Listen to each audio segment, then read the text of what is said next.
الحمد لله وحده والصلاة والسلام على من لا نبي بعد. أما بعد، بسم الله الرحمن الرحيم.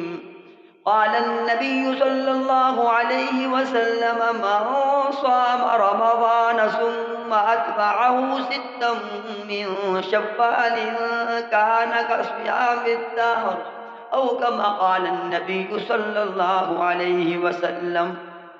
میرے انتہائی واجب الاحترام امت مسلمہ کے ایک ایک فرد، یقیناً آپ نے رمضان المبارک کے روزے رکھے ہوں گے۔ اللہ رب العالمین کا یہی حکم تھا، فَمَن شَهِدَ مِنْكُمُ الشَّهْرَ فَلْيَصُمْ، کہ ایمان والا جو بھی رمضان کا مہینہ پائے اس سے روزے رکھنے چاہیے۔ اور اگر کوئی فَمَن كَانَ مِنْكُمْ مَرِيضًا أَوْ عَلَى سَفَرٍ فَعِدَّةٌ مِّنْ أَيَّامٍ أُخَرَ، اگر کوئی بیماری یا کسی اور شرعی معذوری کی وجہ سے روزے نہ رکھ سکا ہو تو اسے حکم ہے کہ وہ قضا کر لے۔ جتنے روزے رہ گئے ہیں فَعِدَّةٌ مِّنْ أَيَّامٍ أُخَرَ، اب ان کی گنتی پوری کرنی ہے۔ اور اگر جس مسلمان کے روزے شرعی وجہ سے رہ گئے، اب اگر نیک مسلمان ڈاکٹر اس سے یہ کہے کہ آپ روزہ رکھ ہی نہیں سکتے، تو اس کو اجازت ہے کہ وہ فدیہ دے گا، اور ایک روزے کے بدلے میں 300 روپیہ صدقۃ الفطر کے برابر فدیہ ہے۔ تو یوں اس مرتبہ چونکہ 30 روزے ہوئے تھے، گویا 9000 روپیہ ایک مسلمان جس کے سارے روزے رہ گئے اور اب وہ روزے رکھ ہی نہیں سکتا تو فدیہ دے گا۔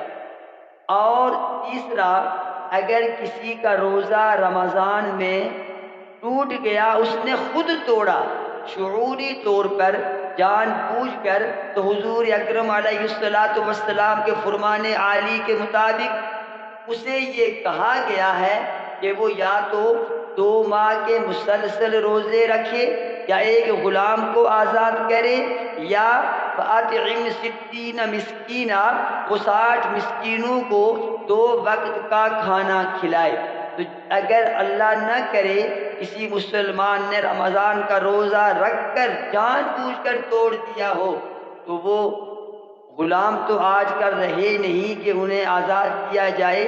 2 ماہ کے روزے بھی مسلسل انتہائی مشکل عمل ہے، تو تیسرا آپشن ہی اکثر مسلمان اختیار کرتے ہیں کہ وہ 60 مسکینوں کو 2 وقت کا کھانا کھلائے گا اس ایک روزے کے بدلے میں جو اس نے جان بوجھ کر توڑ دیا۔ باقی ہمارے ہاں جو ایک اور قسم ہے، نہ رمضان کا روزہ رکھنا، نہ چھوٹ جائے تو قضا کرنا، نہ اس کا فدیہ دینا، نہ کفارہ دینا، بلکہ اس مسلمان کے نزدیک رمضان آیا ہی نہیں۔ یہ انتہائی مشکل معاملہ ہے۔